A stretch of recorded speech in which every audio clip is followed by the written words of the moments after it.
Hello guys, good afternoon. আমরা এখন যাচ্ছি। গাইস গাইস ভালো আছেন? এই দেয়ার নাম হলো ধীমান। এই দেখো, চলো উঠে যাক তাহলে গাইস। ওই যে বাড়িটা দেখে দেবে না, চলো আগে উপরে যাওয়া যাক তাহলে গাইস। না এই দেখো একটা বান্দর। চলো যা যাক। অনেক উপরে, কারণ যেখানে কাজ হচ্ছে আমরা এখানে একটা ঘর বানাইছি। তাহলে উপর দিকটা অল্প দেখে নাও গাইস। দেখা হয়ে গেছে গাইস। চলো চলো চলো চলো চলো গাইস। এটা কিন্তু উপরে একটা।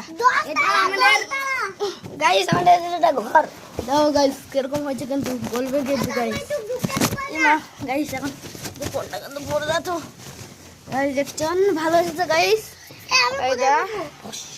এটা হলো ওর নাম হলো ধীমান, এর নাম হলো জোসেফ। আমাকে যা চিনো বলে দেবো আমার নাম কি, ঠিক আছে? এর নাম লেখাই আছে। এই দা আর একটা বান্দর কোথায় যে আইসে গাইস। এই দেখো guys. Tata guys. Guys tata. সবাই টাটা দিয়ে দেয়। Tata guys. তাহলে টাটা।